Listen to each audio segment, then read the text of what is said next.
Bible అంటే కేవలం ప్రేమ, కరుణ మాత్రమే అనుకుంటున్నారా? అయితే మీరు ఈ భయంకరమైన వాస్తవాలను తెలుసుకోవాలి. Let them know, uncle. Let them know. పాత నిబంధన ప్రకారం ఇశ్రాయేలీయులను ఐగుప్తు బానిసత్వం నుండి విడిపించిన యెహోవా వారికి దేవుడయ్యాడు. ఐగుప్తు దేశంలో తన ప్రజలు పడుతున్న కష్టాలు చూడలేక మోషే ద్వారా ఒక మహాయుద్ధమే చేసి వారిని విడిపించాడు.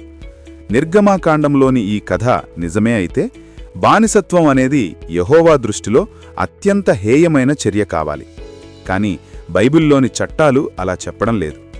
ఇశ్రాయేలీయులను బానిసలుగా చేయడంపై కోపం ప్రదర్శించిన యెహోవా ఇశ్రాయేలీయులు కాని అన్యజాతి వారిని బానిసలుగా చేసుకోమని స్వయంగా ఆజ్ఞాపించాడు. దేవుడు ఒక జాతిని విడిపించి మరో జాతిని బానిసలుగా మార్చడమేమిటి? ఆయన మొదటి నుండి కేవలం ఇశ్రాయేలీయుల పక్షపాత. అవును, మొదటి నుండి ఇశ్రాయేలీయుల పక్షపాతే. నమ్మలేకపోతున్నారా? అయితే ఈ వీడియో మీకోసమే. పాత నిబంధనలోని టాప్ 10 బానిసత్వ నియమాలు. టాప్ 1.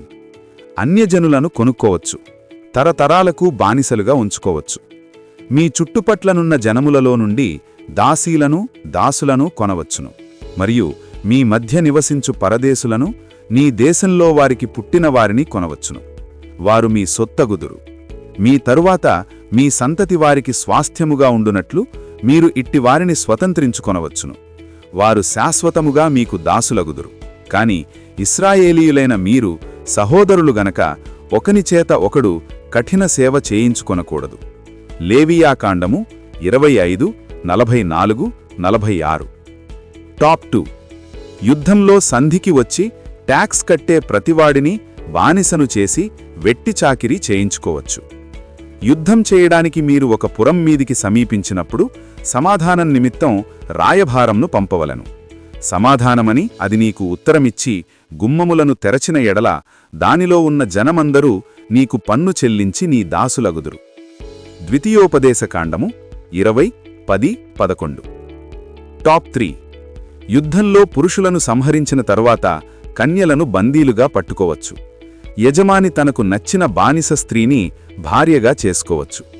ఒకవేళ ఆమెపై ఇష్టం తీరిపోతే ఆమెను విడిచిపెట్టాలి కాని డబ్బుకు అమ్మకూడదు. కాబట్టి మీరు పిల్లలలో ప్రతి మగవాణ్ణి, పురుష సంయోగము ఎరిగిన ప్రతి స్త్రీని చంపుడి. పురుష సంయోగము ఎరగని ప్రతి ఆడపిల్లను మీ నిమిత్తం బ్రతుకనీయుడి. సంఖ్యాకాండము 31, 17, 18.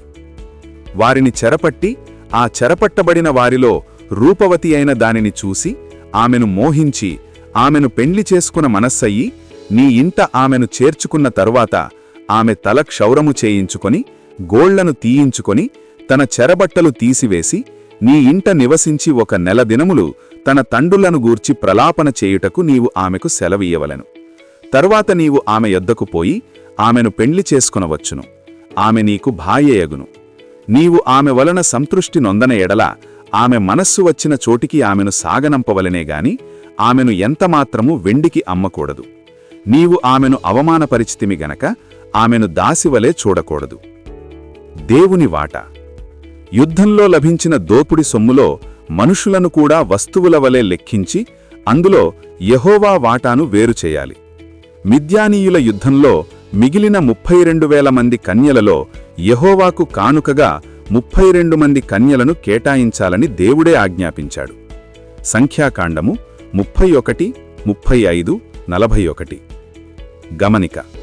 ఈ బానిస కన్యలను దేవుని పేరిట యాజకులకు ఆస్తిగా అప్పగించడం జరిగింది. ఆ బానిస స్త్రీలను నాటి యాజకులు దేవదాసీ వృత్తికి వాడుకున్నారా లేక తమ వ్యక్తిగత అవసరాలకు వాడుకున్నారా అన్నది స్పష్టంగా రాయబడలేదు. టాప్ 4. పేదరికం వలన ఒక తండ్రి తన కుమార్తెను బానిసగా అమ్మవచ్చు. వీరికి మగ బానిసల వలె 7వ ఏట విడుదల ఉండదు. ఒకడు తన కుమార్తెను దాసీగా అమ్మిన ఎడల దాసులైన పురుషులు వెళ్ళిపోవునట్లు అది వెళ్ళిపోకూడదు. నిర్గమాకాండము 21, 7. టాప్ 5. పై 4 విధానాలలో అనగా కొనుక్కున్న బానిస, యుద్ధ బానిస, లొంగిపోయి ట్యాక్స్ కడుతున్న దేశపు బానిస, తండ్రిచే అమ్మబడిన బానిస, ఈ 4 విధానాలలో ఏదో ఒక విధంగా బానిస అయిన స్త్రీని ఇశ్రాయేలు పురుషుడు తన ఇష్టానుసారం చేయవచ్చును. బానిస స్త్రీని యజమాని మరో బానిసకు అనగా మగ బానిసకు ఇచ్చి పెండ్లి చేయవచ్చును. అయితే మగ బానిసకు విడుదల సమయంలో ఈమె వలన పిల్లలు కలిగితే వారు యజమాని సొత్తనుతారు. ఆ పిల్లలు కావాలి అంటే మగ బానిస శాశ్వత బానిసగా మారాలి. వాడు ఒంటిగా వచ్చిన ఎడల ఒంటిగానే వెళ్లవచ్చును. వానికి భార్యయుండిన ఎడల వాని భార్య కూడా వానితో వెళ్లవచ్చును. నిర్గమాకాండము 21:4. అయితే ఆ దాసుడు, నేను నా యజమానిని, నా భార్యను, నా పిల్లలను ప్రేమించుచున్నాను, నేను వారిని విడిచి స్వతంత్రుడనై పోనొల్లను అని నిజంగా చెప్పిన ఎడల వాని యజమానుడు దేవుని యొద్దకు వాణ్ణి తీసుకుని రావాలెను. మరియు వాని యజమానుడు తలుపునొద్దనో ద్వారబంధమునొద్దనో వాణ్ణి తోడుకొనిపోయి వాని చెవిని కదురుతో గుచ్చవలెను. తరువాత వాడు నిరంతరము వానికి దాసుడై ఉండవలెను. నిర్గమాకాండము 21:5-6. టాప్ 6. తన దగ్గర ఉన్న ఆడబానిసను మరో బానిసకు ఇచ్చి పెండ్లి చేయని పక్షంలో యజమాని ఆమెను మానభంగం చేస్తే పాప పరిహారార్థం ఒక పొట్టేలును యాజకుని సమక్షంలో బలి ఇచ్చి పాపం కడుక్కోవాలి. ఇదే పని స్వతంత్ర్య స్త్రీ విషయంలో చేస్తే యజమానికి మరణశిక్ష లేదా పరిహారం ఇవ్వాల్సి వచ్చేది. బానిస విషయంలో పొట్టేలు బలి సరిపోతుంది.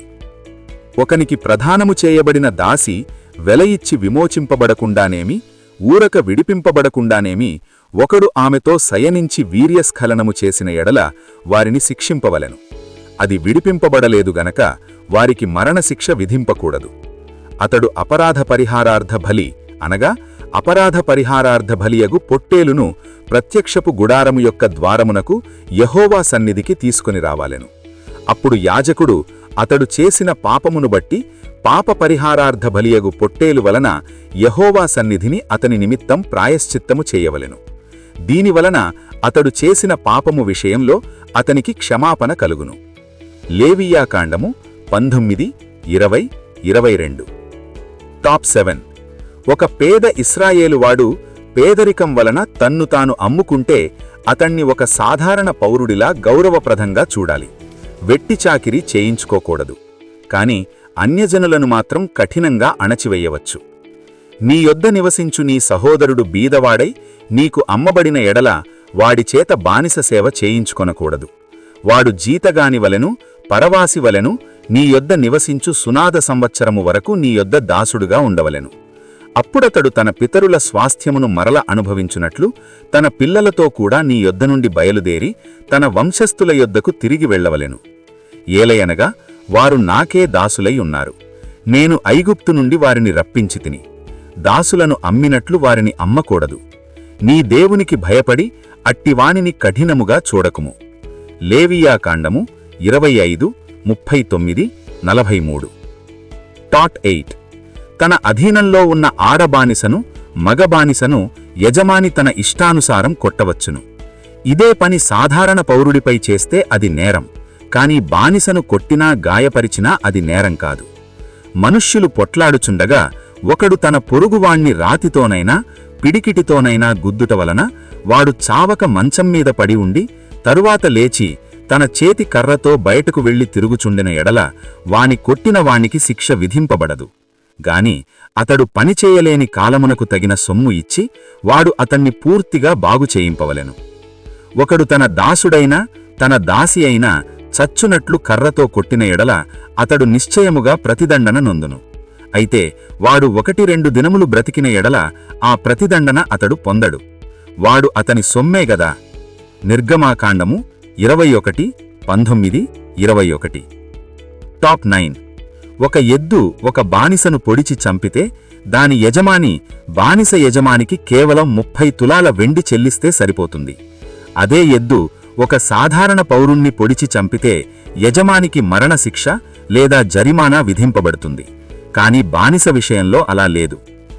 ఆ ఎద్దు అంతకు ముందు పొడుచున్నది అని దాని యజమానికి తెలుపబడినను వాడు దాన్ని భద్ర చేయకుండుండవలన అది పురుషున్నైనా స్త్రీనైనా చంపిన ఎడల ఆ ఎద్దును రాళ్లతో చావగొట్టవలెను. వాని యజమానుడు మరణశిక్ష నొందవలెను. వానికి పరిక్రయ ధనము నియమింపబడిన ఎడల వానికి నియమింపబడిన అన్నిటి ప్రకారము తన ప్రాణ విమోచన నిమిత్తం ధనము చెల్లించవలెను. ఆ ఎద్దు దాసున్నైనా దాసీనైనా పొడిచిన ఎడల వారి యజమానునికి 30 తులాల వెండి చెల్లింపవలెను. మరియు ఆ ఎద్దును రాళ్లతో చావగొట్టవలెను. నిర్గమాకాండము 21:32. టాప్ 10. ఒక ఇశ్రాయేలు వ్యక్తి మరో స్వతంత్ర ఇశ్రాయేలు వ్యక్తిని గాయపరిచితే వారికి కంటికి కన్ను నియమం పాటించాలి. హాని గలిగిన ఎడల నీవు ప్రాణమునకు ప్రాణము, కంటికి కన్ను, పంటికి పన్ను, చేతికి చెయ్యి, కాలికి కాలు, వాతకు వాత, గాయమునకు గాయము, దెబ్బకు దెబ్బయు నియమింపవలెను. నిర్గమాకాండము 21:23-25. ఒకడు తన దాసుని కన్నైనా తన దాసి కన్నైనా పోగొట్టిన ఎడల ఆ కంటి హానిని బట్టి వారిని స్వతంత్రునిగా పోనీయవలెను. వాడు తన దాసుని పల్లైనా తన దాసి పల్లైనా ఊడగొట్టిన ఎడల ఆ పంటి నిమిత్తం వారిని స్వతంత్రులుగా పోనీయవలెను.